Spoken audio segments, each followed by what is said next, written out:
think it is going to be a very positive event for the whole country.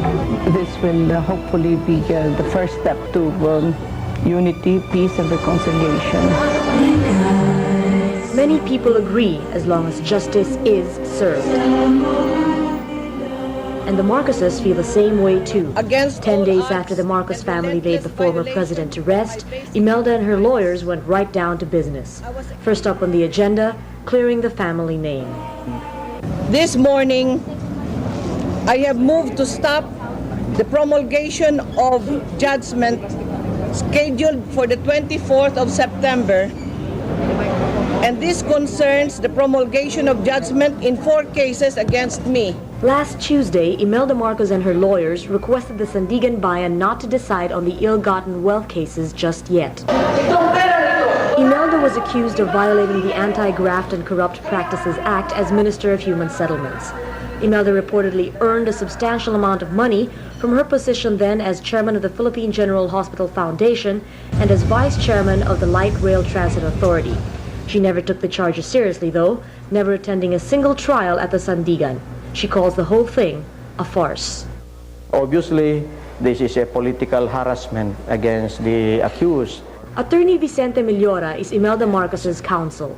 The information filed in these cases have not specified the offense. There are only 2 factual allegations. Number 1, that she was chairman of the LRT authority, and she entered into a contract of lease. Those are the only 2 factual allegations.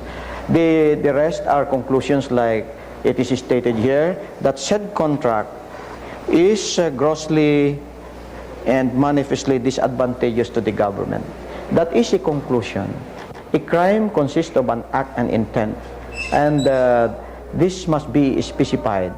We complained about the presence of Mr. In her motion, Imelda also demanded that Justice Francis Garchitorena step down from the tribunal, citing his background as a staunch Aquino supporter.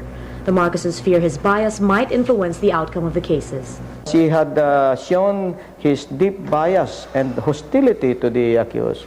He was part of the convenus group that launched the candidacy of Mrs. Aquino. He had written articles against the Marcoses, and his wife is head of the Konsensya ng Bayan, which is opposing all efforts toward reconciliation in our country with the Marcoses. You know, the ultimate end of politics is justice. Pagka walang justice, wala na.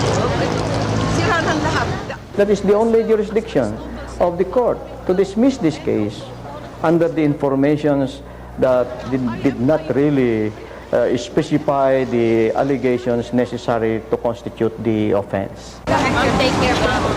And with this in mind, Imelda expected a vindication, just like the one she got in the United States. Happy birthday, Mr. Marcos. Happy birthday. Malagayan, Karawang. As part of the search for the alleged hidden wealth, the Philippine government filed a racketeering case in New York against the Marcoses. This was the first criminal case filed by the Philippine government. After almost 3 months of trial, the jury came out with a verdict: not guilty.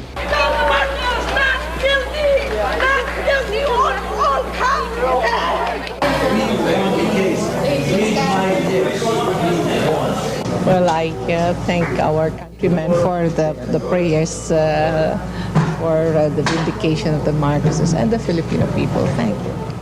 The civil case filed in California was also dismissed.